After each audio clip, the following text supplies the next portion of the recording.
jouer. Voilà un art martial qui est encore méconnu en France et c'est bien dommage. Il s'appelle le sambo. C'est une forme de lutte créée en Russie en 1947 et qui est une discipline d'autodéfense mais également un sport à part entière. On n'utilise pas d'armes mais une méthode de synthèse.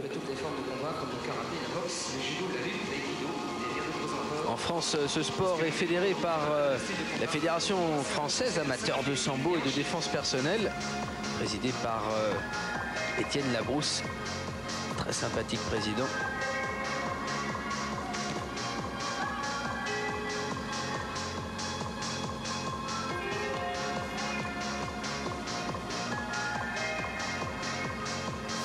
Le sambo qui a été très récemment mis en exergue par Oleg Taktarov, vainqueur de plusieurs UFC.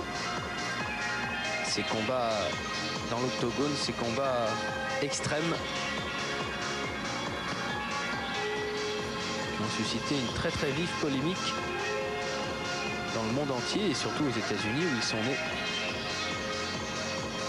En France, c'est plutôt une alternative, une barrière pour empêcher ces sports extrêmes d'être développés, qui a été donc créé. Ça s'appelle le combat libre, c'est le Golden Trophy combat libre qui fait partie de la Fédération française amateur de sambo. Malheureusement, c'est un message qui n'est pas toujours compris, qui est même plutôt interprété dans le sens inverse. C'est bien dommage. Et il existe toujours, et il existera toujours malheureusement des censeurs qui interdisent avant de s'être renseignés.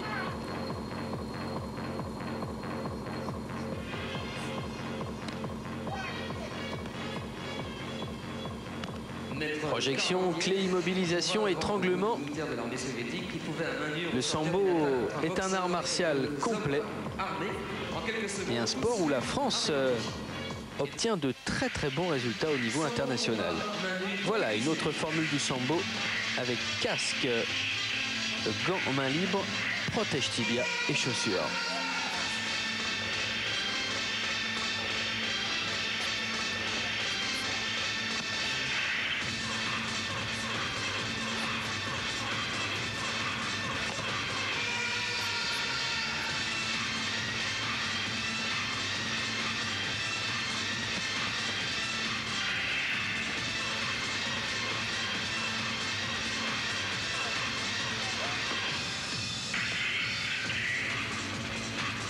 Ici donc le combat commence debout et il finit au sol et pratiquement toutes les techniques sportives sont autorisées.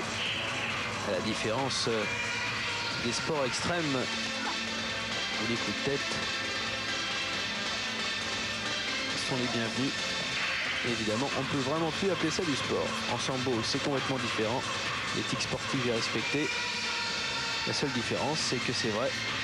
C'est un retour aux sources, à la base de l'art martial. La culture physique officialise par un rapport l'existence du sambo. Ainsi, celui-ci se développa en URSS, permettant de créer le premier championnat en 1947. Ceux-ci sont devenus par la suite de plus en plus nombreux et permirent d'expatrier le sambo hors de ses frontières. Depuis, il existe des championnats sur les 5 continents, des championnats du monde, et on espère qu'il deviendra un jour une discipline olympique. C'est le mal qu'on peut souhaiter au sambo. Le sambo de démonstration, le sambo